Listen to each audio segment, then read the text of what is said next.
very much, Peter, and thank you all so much for coming. We were just saying it's lovely to have such a good crowd on such a beautiful day, so thank you very much. So we're so lucky to have Sophie Ryder here. It really is an absolute treat, not only to have the exhibition of her work, All of Us, but also her selection from the Ingram collection and her beautiful dog, who's been so well behaved. Good boy. We hope. Sophie, thank you so much for being here. So I think what we wanted to do was just to really start off, to set the scene and to really invite you all into Sophie's world, which is a really magical, mystical place.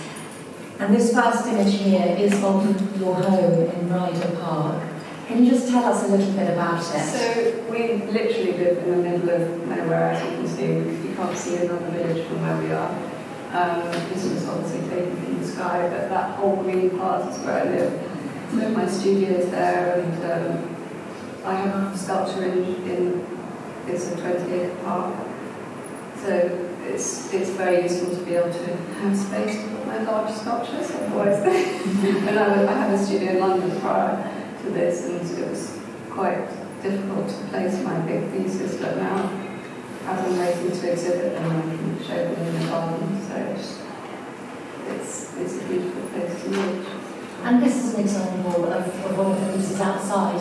Can you tell us how you think sculpture changes when it's placed outside in landscape? Well, the thing is, it does obviously change with the scale of completely huge open field, the sculpture. So it's a environment. So weirdly, the sculpture actually needs to have more size when it's in an urban setting. Once it's out in the open, it sort of fits very well in an open space. I mean, obviously, the big pieces which are to the right are about 22 feet tall, and they look 22 feet tall in the field. But when you put them next to a cathedral, they don't. They look like tiny little sculptures. So it's a very different way of working for an urban or a rural setting. So you feel like when they're placed in the landscape, they're not competing with anything else? No, they don't seem to compete. But you do have to think about things like where I live, it's incredibly windy. So with the big wire pieces, that's not a problem because the wind actually goes through them.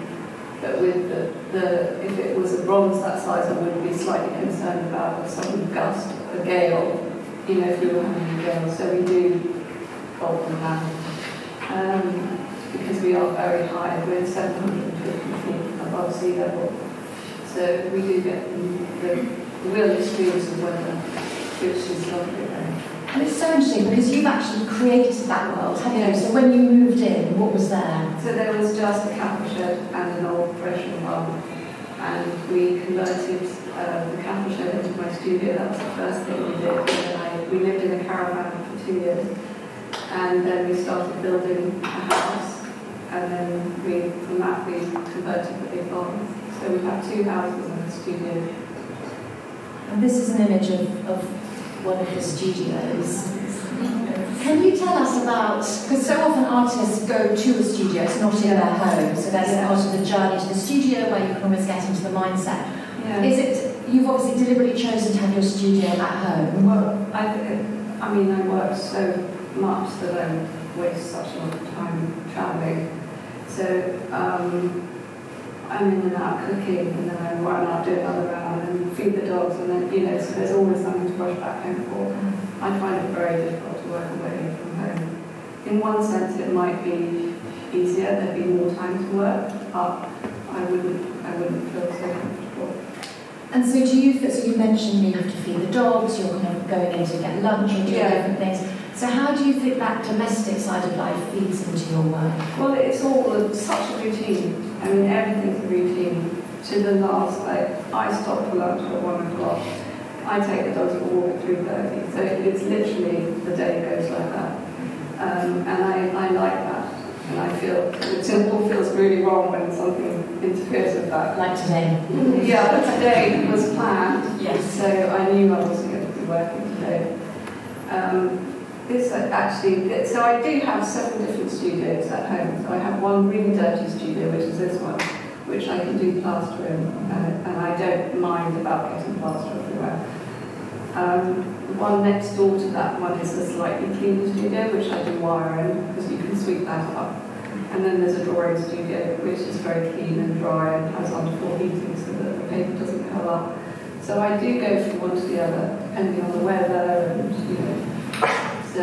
Yes, I was going to ask you, so would you go to different studios in different parts of the day, or is it one day in the wire studio, one day how freezing it is that day. It was really cold. I was working on this, I actually made this piece in France, and stupidly, because I then had to bring it home, so I had to buy a trailer to bring it back, and I was so worried it could have been 100 pieces by the time it got home. So it's plaster, and I brought it back and finished it at home in the studio, and luckily it was October and we had the most ridiculously warm weather, so I managed to finish it before the winter. And but it's a piece, actually, it's probably the longest I've ever worked on a piece was this one, and it's to do with my family, my daughter's family. So when my girls were little, I didn't do that much about them being little babies and breastfeeding, whatever. It was so raw and kind of exhausting that I didn't feel drawn to it somehow. It was only when my daughter started having children that I felt inclined to make pieces about them and their children. So this is my daughter. I started making it nearly 4 years ago now. So she had a little girl, so that's the little girl standing next to. And then I just assumed that at some point they'd have another baby, and then it's a little boy. And they have a little boy in January, so it's definitely their family. And was it always intended to be their family when you started making it? Yeah, yes. It's definitely their family. Yes. And has your family always appeared in the work? I think it's just all autobiographical, really. Apart from a few pieces like Introspective, which is one of the only pieces I've ever made after a world event, I just felt like I wanted to do that. I'm not that kind of artist normally, but I felt like doing that piece because it really obviously moved everybody to such an extent that I felt I couldn't do work that was joyful and loving in a weird kind of way. I just sort of felt rather depressed and made a slightly depressed piece. I don't know, it was just, Well, let's move on to the exhibition downstairs at Lightbox, and it's called, although you just said actually that the work is very autobiographical, this is called All of Us, and I think all of us can actually see things within the work that relates to our own lives. Exactly. So, although it is autobiographical, I feel that that's one of the reasons I use the mask, because I don't want everyone to necessarily have to look at works about, it's like looking at my family album. Not everyone's going to be interested in that, but if they can feel that it could possibly relate to them in some way, then it's much more interesting, I think. So hence the mask, to sort of mask the person underneath, which would end up having curly hair and my knees. You're right, so then we can go straight into that universality of human experience, can't we? Exactly. When we're looking at the work and the feeling as well. So this is a really large-scale exhibition. Yeah. So how do you go about creating and choosing the works to show in this? Well, very often, over the last 20 years, my exhibitions have always been like, I want to show them things I've just done. I don't want to show old work. So this time we thought actually it's quite good, some of the old work, so why don't we haven't shown it in 20 years, So we unrolled the wire drawings that had been up in the top of my studio for 20 years, or a bit less maybe, but I cast this piece which was actually made 20 years ago in wire, and then I made it into plaster and cast it. So, to me it feels like it's almost like a sort of retrospective. It's almost like a photograph album of my career in a way, because the pieces do go back such a long way, and there are so many different materials.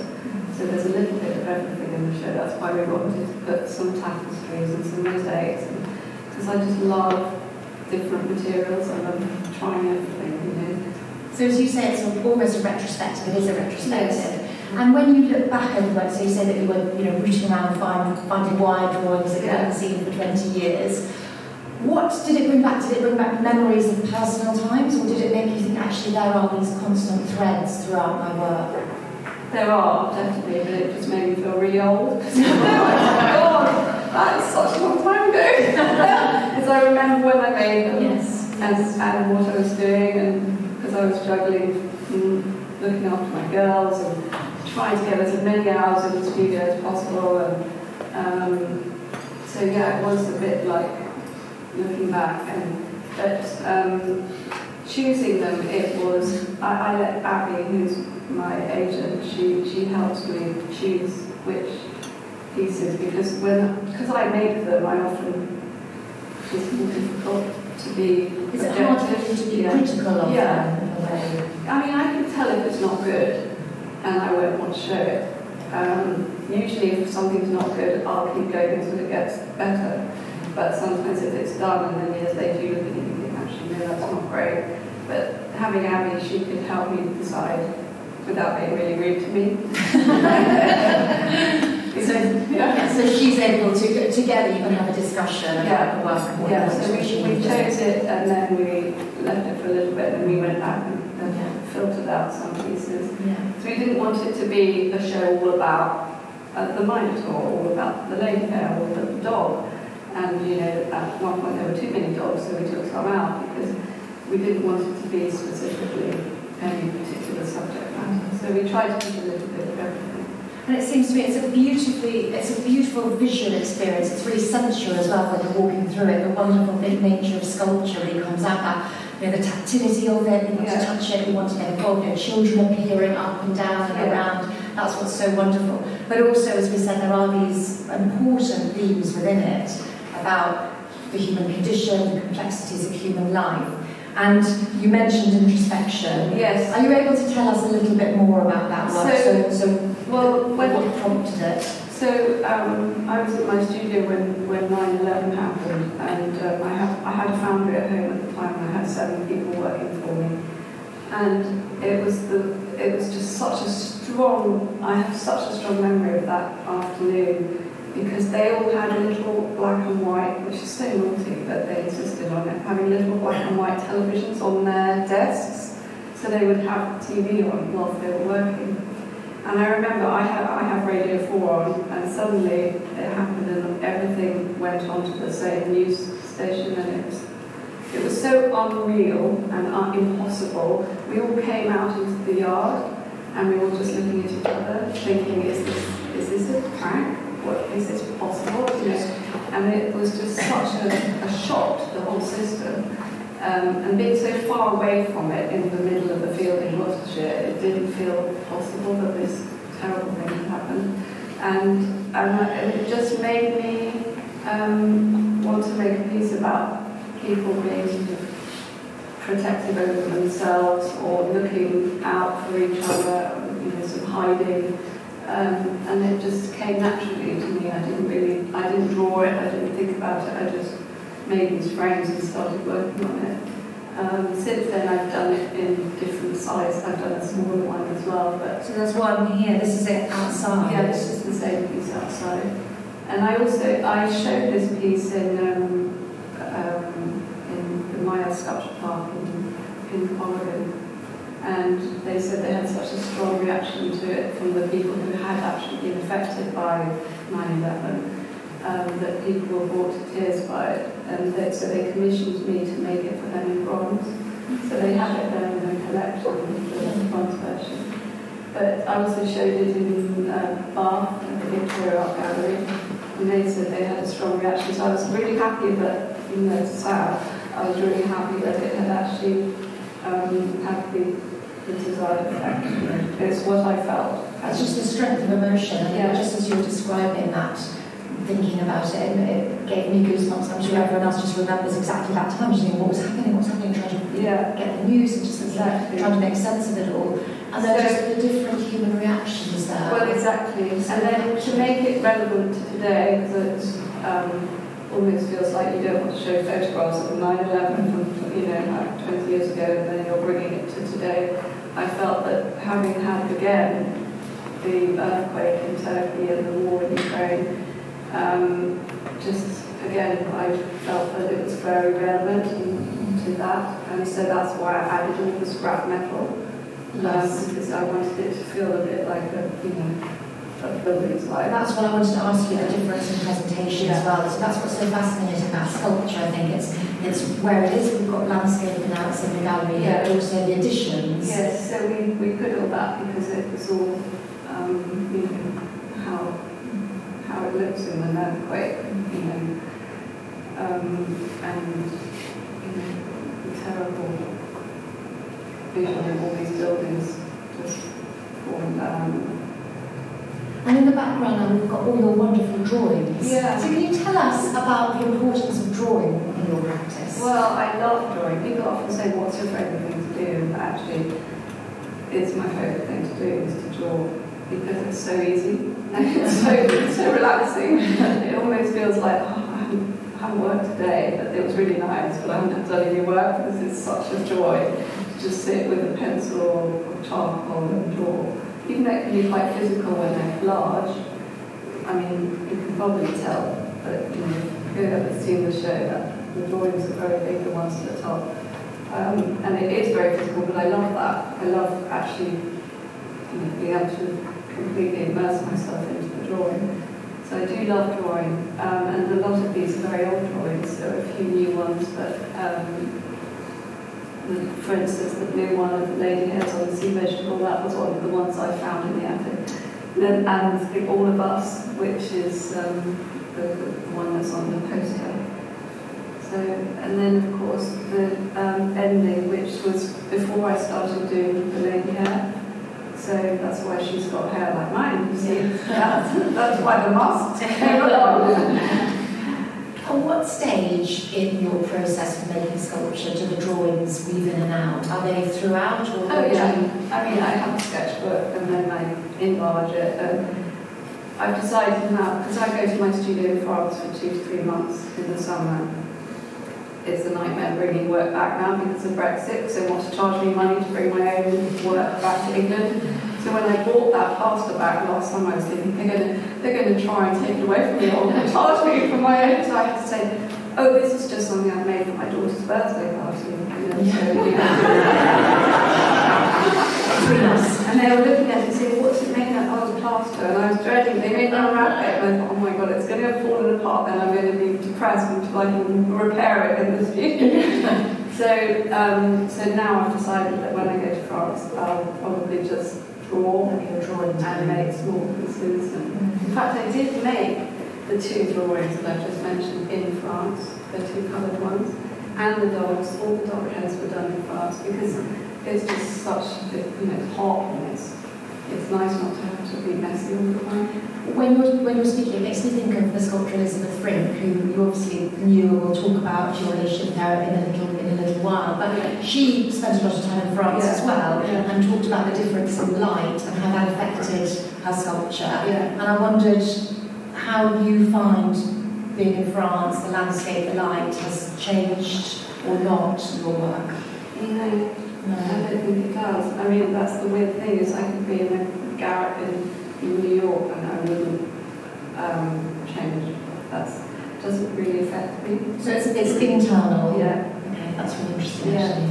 And I mean, even though I love being in the landscape and walking the dogs and everything, it doesn't affect what I do. Okay, so you talk about your lovely dogs, and Pedro is touchwood still behaving beautifully. There was just like a little rustle there. So shall we talk about the animals in the work? So can you tell us about this piece? So that is actually the first bronze I ever made. So it's called Robber. Where I had my first studio, they had a lurcher called Robber, for obvious reasons, because lurchers do steal food.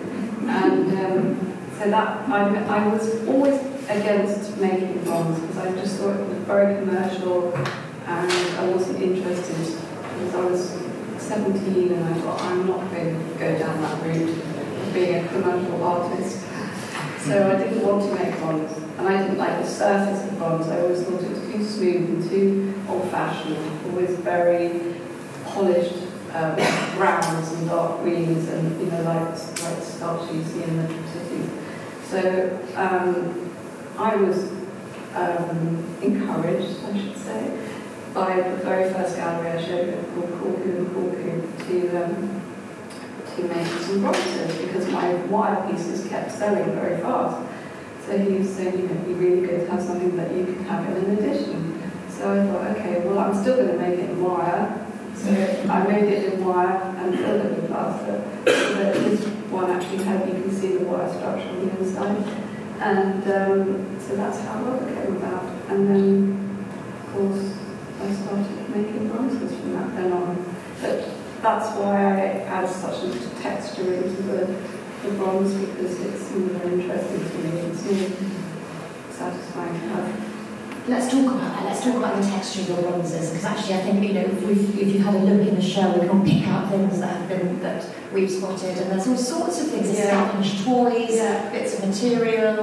Can you tell us about that? So it's more about making the texture. So I like to make the texture interesting, but also sometimes it's relevant to what's been happening that year. So if there's a new Prime Minister or new toy on Toy Story or something, just silly things, I add them in just to make the piece in sort of 50 years time look back and say, oh look, it's a Care Bear, or I used all my children's toys, but it was the first one. They were still using them. Well, yes, they weren't very That was the Harry Potter. I'll never live the Harry Potter toothbrush hold of that. But sort of tools that I've been using that broke, interesting objects. I collect, as you can see from the scrap metal upstairs, I collect a lot of scrap.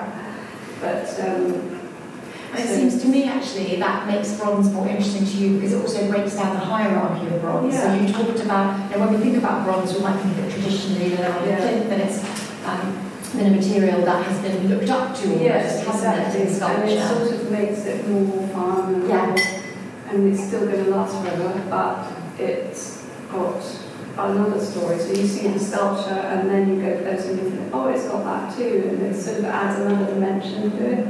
It's got that every day. It's got all of us in it again. Exactly. All of our ephemera that we use all the time. Yeah, spoons and knives and gloves. My daughter's hands, when they help me in the studio, I cast their hands into them. I was just thinking probably one of them might be looking for one of their gloves. Yes. On a cold winter's day.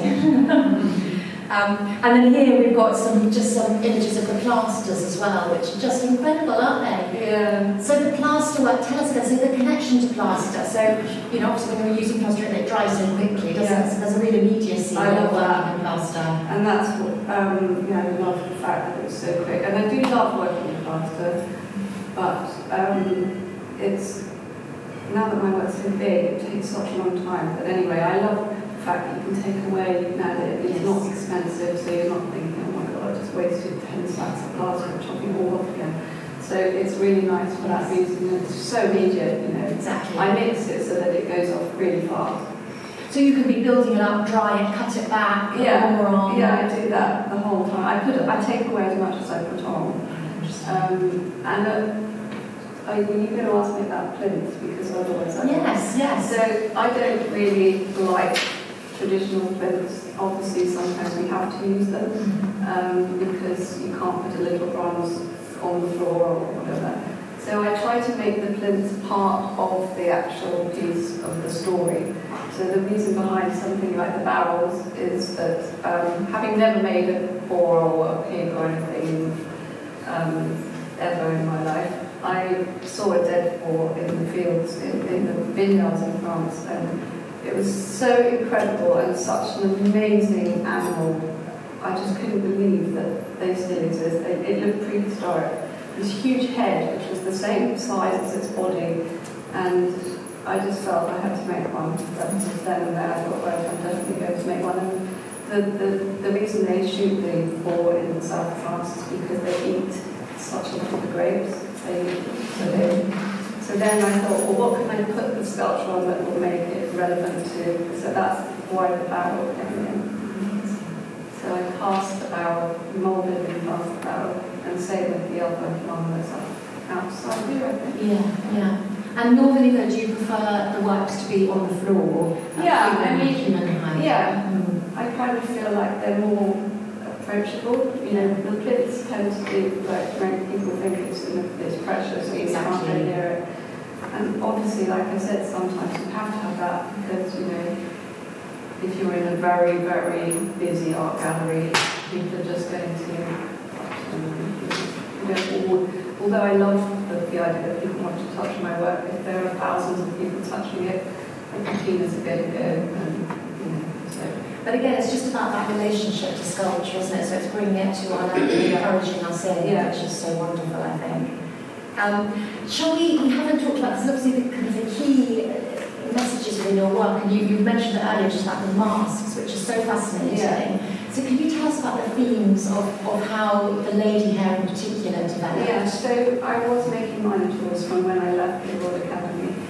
I loved Picasso, I did Greek mythology at school, and the minotaur was very much one of the first pieces I ever made. And it got to a point where I wanted to make a couple, and I thought, well, what can I don't want to have another minotaur. It didn't feel right having a female minotaur, so I wanted a female figure with an animal head, and I tried the hair head, and it just, that was it. I didn't ever change it. It just felt so right, and so it felt like so me. And I've never felt like I've had enough of them now. I'll try something else. It just feels like they're my characters, and I don't know if I'll ever stop, but it doesn't. I don't feel like it. And had you been making hairs before? No. So do you know where that came from? Yeah, but it's a really horrible story. So I can tell you if you like. Anyway, my lurch at the time brought a hair home, so then I drew it and then that was it. Okay. So that's not too bad. That's what lurch. That's countryside. Yeah. Exactly. Okay, so we've talked a bit. I think what would be really nice to talk about now should be scale. Yeah. Because we can see downstairs there's all sorts of different scales in the work, and these huge monumental pieces as well. Yeah. And we also talked about the physicality of the work, which I find so interesting. Yeah. So can you tell us about how you approach making works on this scale? Well, so normally people scale up. Well, now it's very easy for people to scale up work, but I've always done it by eye, the traditional way, and I just feel like I was, as a child, I saw a Picasso exhibition of small little cutouts, this big in paper, and underneath every single one it said to be scaled up to 60 feet, 20 meters or whatever. And I was thinking, I've never seen them. Have they ever been scaled up? Well, I don't ever want to be in a position where I really want to make big sculpture, but I'm not going to do it. So I always just go straight in and do a big piece. So I do scale them up, because if you scale up from this to 20, 30 feet directly, it inevitably there's going to be something wrong, and a mistake that big on the small version is going to be that big on the big version. So I do it in stages. So I do 4 scale ups to get to this side. And you do it by your eye? Yeah. Wow. And then, well, when we get to the very big one, we use a pantograph, which is, I don't know if you remember when you were a child, you used to draw with a pencil with this thing sticking off and it would draw a big line. So we use one of those, so it's a bit like working in space. There's just, and then you weld a bar, and then you point again, and then you weld the other bar. So it scales it correctly. But then when it gets to things like the head, I always change it slightly, so I readjust it so that it actually makes the higher parts bigger, because when you're looking up at the big piece, if the head is the right size, then it's going to be too small. Because, unless we're actually looking at it from the right, if we were 20 feet tall. Yeah. And how do you feel our relationship with the piece changes when it's at that scale? Well, I like the feeling of looking up at a big piece. I feel it makes me feel this big. And it's sort of,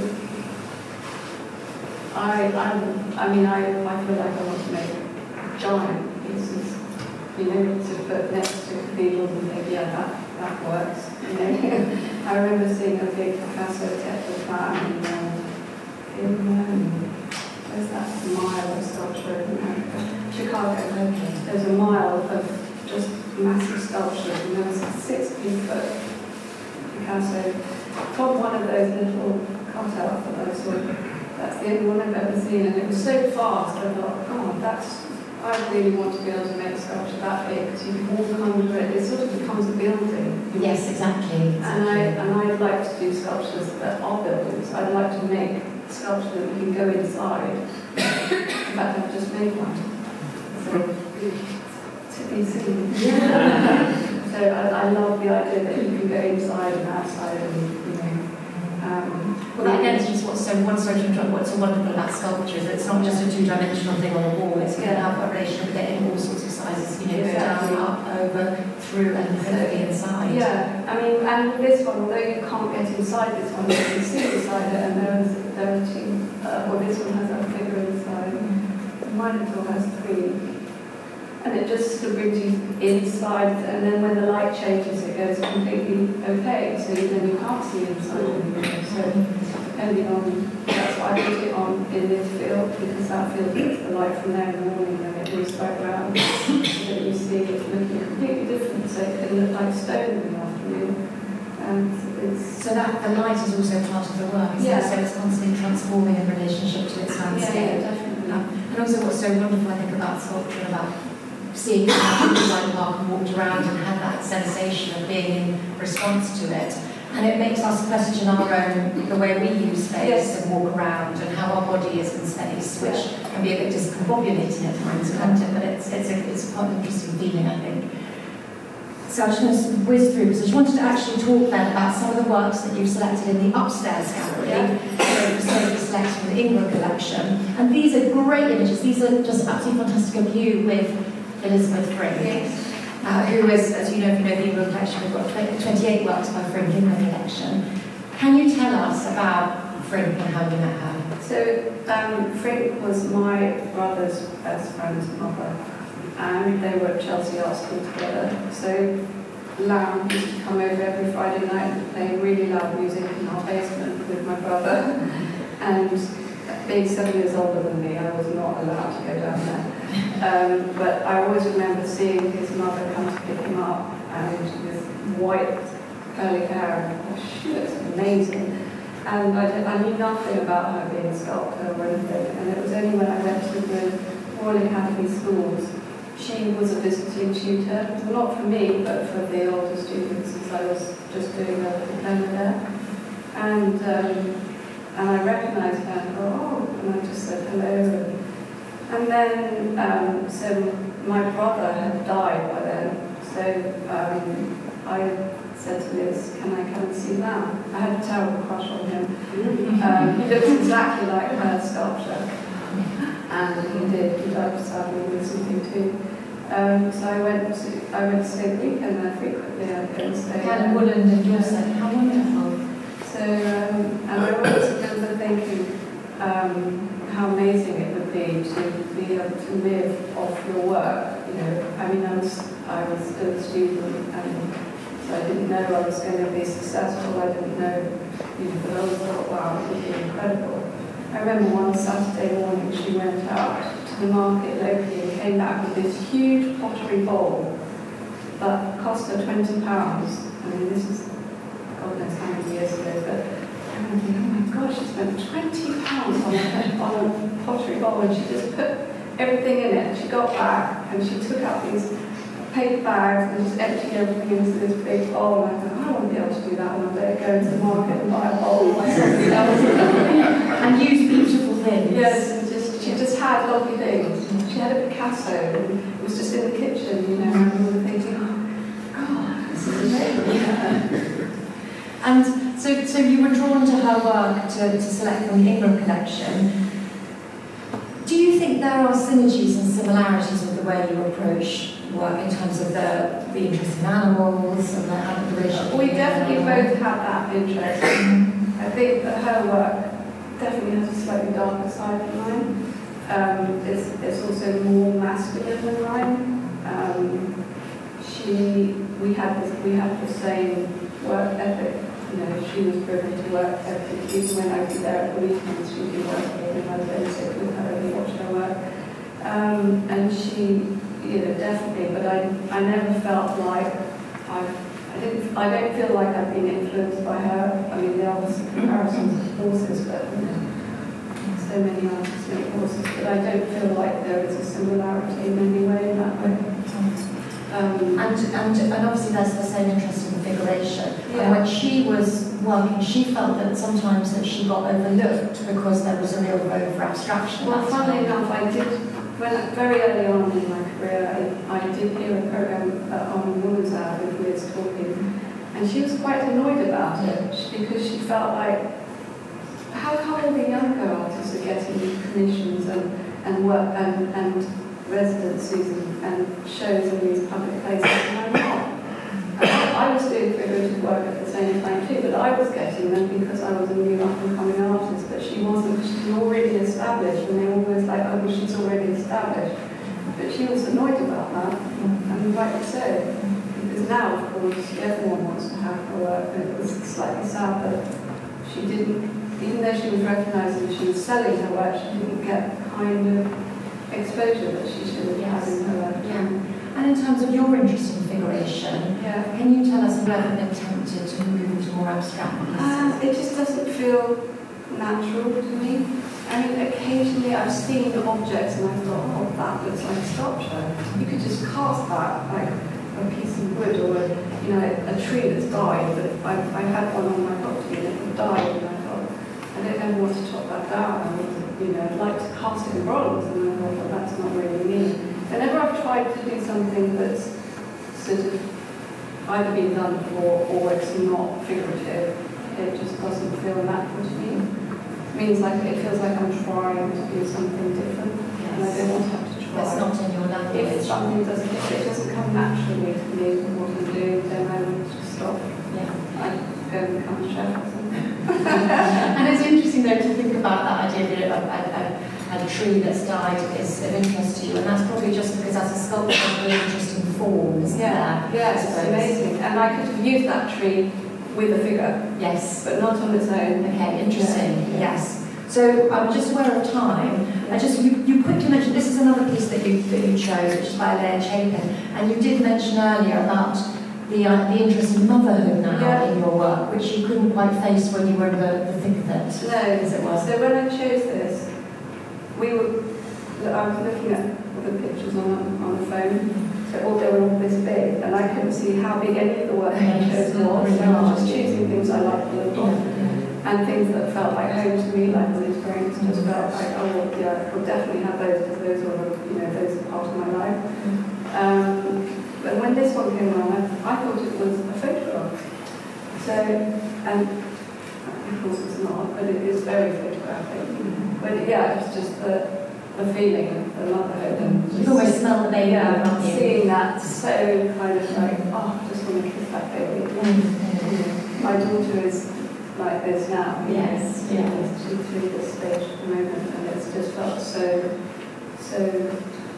in tune with what I do, and And then, so these are just some more images of the Sophie Selects show with Bridget Riley. There's a Kerry Richards in there. But before we finish, I just quickly wanted to talk about the work that you've got on display elsewhere. So there's this incredible piece at Wisley at the moment. So Wisley obviously is a very beautiful garden. So we tried to post, because I'm 60 this year, we decided to do lots of different exhibitions, and Abby helped choose somewhere that, some places all over England. So Wisley was definitely a good choice to have a big piece. And it's lovely there with the tulips.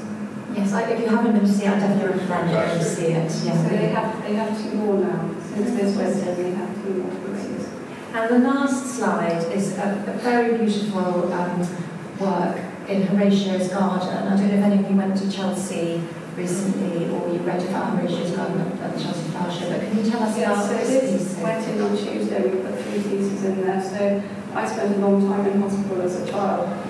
With suspected leukemia, so when I was approached by Horatio's Garden to put some work in the gardens for the patients to be able to come out and sit in the garden, which has made a huge difference to these people's lives, this garden. It's beautiful. I mean, they obviously have to have hard ground and all the rest of it for the beds and wheelchairs, but it's so important for them, for their recovery, to have a beautiful garden. And so I, of course, said yes, I'd love to, to install these on Tuesday. And and already you've had wonderful feedback from the patients, didn't you? Yeah, horrendous, it's a spinal injury unit, so you can imagine. But yeah, it makes the biggest difference to them to have it. And when I was a child, we had one little garden, a tiny little garden, which we all used to pile into in this hospital. And had nothing in there, just a green space, but it's amazing. They have these hospital gardens, 6 of them now, and they actually came first in the Chelsea Flower Show, which is lovely. It's just a testament to the transformative power of art and how we all need it in our lives. Yeah. Yes. Well, we also one last thing to mention is the show in St James's. Yes. So Exaudi has an exhibition in the centre of London, in St James's Square, if anybody's in London, which is a lovely show. It's a beautiful little garden right in the centre of And that's not until the end of July, is it? Yeah. Yes. And it's you mentioned earlier actually that the idea of sculpture being in competition with urban buildings, but actually here it works really It works beautifully. so well. The scale, it's not the massive pieces, there's one big piece and then the rest are very human size. So people go in there for their lunches and it just works really well in there. Well, thank you so much, Sophie. We've been so lucky to have you. We can open the floor up to some questions now, if anyone's got any questions. Well, there's lots of questions. Okay, we're going. Do you want the microphone? Yes, I'll come fetch it. Just for the recording.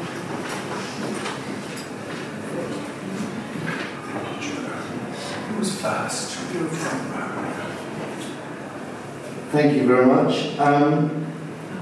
As a trained nursery nurse, every time I look at your beautiful work, particularly with the monumental and the hair, I always imagine that there's a story that's going on between them.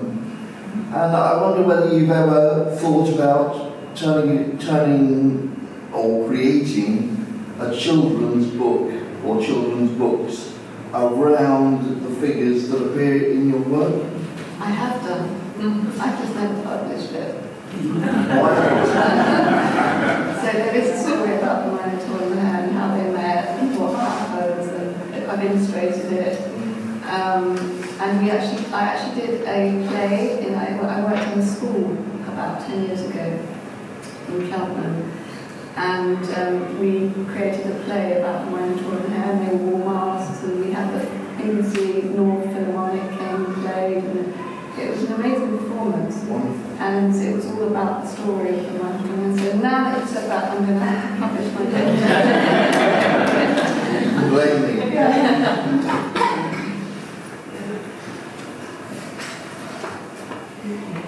Hi, thanks for your talk. I just have a question about maybe like process or stages or materials. So there's the wire and the plaster and the bronze. And when you're creating work, does sort of one form pass through all 3 materials, or do different sort of characters and moments go into different materials, or does a wire lead to a plaster, lead to a kind of basis for bronze? It can be any way around, and very often, now that I'm working on such a huge scale, I do tend to start with the drawing, because it's almost like you have to be a bit careful about whether it's going to fall and squash people, so you have to be really aware of that, and the pieces have to be very well balanced. So I start with the drawing, and then I tend to make a maquette, and then I'll scale it up. But if the piece really stays, and I feel like I want to keep exploring it, I will then make it in every material. I'll just keep going until I've exhausted it, and even do it possibly twice in each material in different sizes until I think, okay, that's it now, I've done that, finished, and then I move on to the next piece. But yeah, you'll see some of the themes running through everything, but there's no particular order apart from the scaling up there is, but in terms of the wire or the mosaic, there's no order to that. It's just whether I think it would work in that medium. And sometimes I'll I'll make a big wire before making it in bonds, sort of check that it works in the wire, because casting in bonds costs a fortune. So you don't want to make that kind of mistake. But is wire and plaster still the basis, like when you're actually physically making the bronze? Sometimes, but sometimes I just make an armature in the wire, in steel, and then just start slugging plaster on it. So not necessarily. Sometimes it will start off little and then it will get bigger and bigger, and then I think, I wish I'd done a proper armature. Because that used to happen a lot, where it just fall down with me. I've learned how to weld better now. So. Thank you.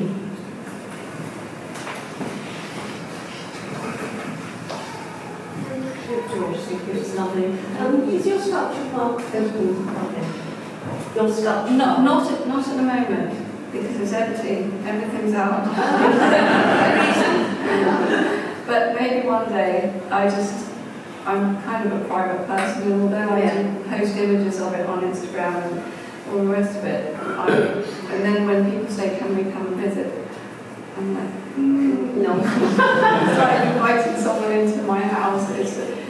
I thought what I'd do one day, when I have enough work in there, and it all comes back, I'd probably do a day where I can let everybody come.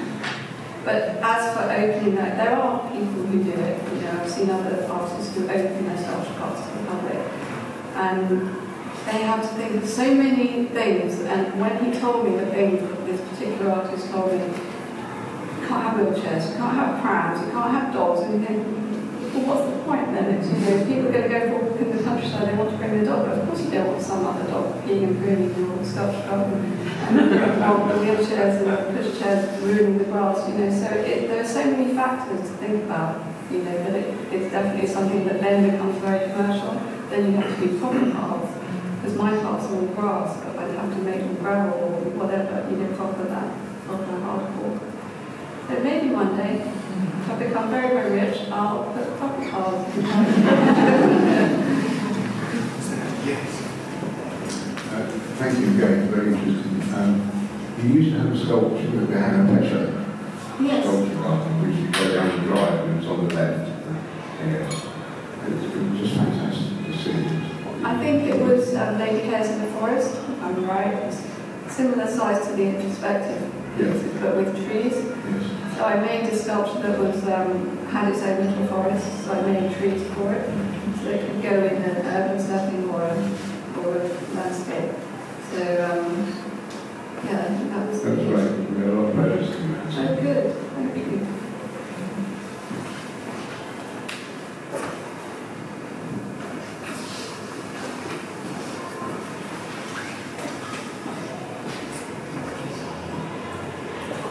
Sophie, how do you approach your work? Is it something that you think of and you just go and do it, or do you mull over it, or do you do it and then think you do it in a different way? How does the approach come, or the idea? Or is it something that's done instantaneously and you get on with it, or are you working on 2 or 3 bits at a time, depending on how your mind works? I'm working on many different pieces at the same time. So depending on which studio I'm in, you know, what the weather's like. In the evenings I work on mosaics because I'm doing them in the house. I'm making small pieces in the house because I can make little pieces with sort of this plasticine that's clean, you know. I do different things at different times of day and different times of year. So I don't ever sit down and think, what shall I do today? I always know what I'm going to be doing. I don't go into my studio and think, what shall I do today? There's always something happening. There's always a big piece of work. You know, I have a few assistants who tend to be working, so I have to keep an eye on what's happening. So I'm a bit of a control freak, so I can't leave people to work on their own. So yeah, but I always know what I'm going to be doing, and obviously when I start a piece, I don't know how it's going to go. Ah, right, yes. I don't think, oh, that's what I'm going to do, this is definitely going to happen. It can change, and then I'll start a collage or something, and then I don't like it, so I'll put it away and start something else. You know? Right, yes, yeah. three-dimensional wires. Yes. That's amazing. But you do the flat ones. How do you do that technique with the flat wire? So I start off on the floor, and then I put them up on the wall, so it starts off very, very light, and then I just keep adding texture to it, just keep adding. And they're very hard to read when they're up close. I don't know if you've noticed with the big ones. So you have to go back, and even my studio wasn't even big enough to be able to do that, so I'd have to photograph them and then look at my phone to be able to see what I was doing, because it's only when you get really far back that you can see. Yeah, it is quite difficult. So, and because they're so large, so you're working on, small areas at a time, so you just have to keep making sure that your work can do a little bit everywhere, and then carry on. So it's just adding. If you look at them, they're actually about that thick. So the middle of the eye is where it needs to be the darkest. It's very, very thick.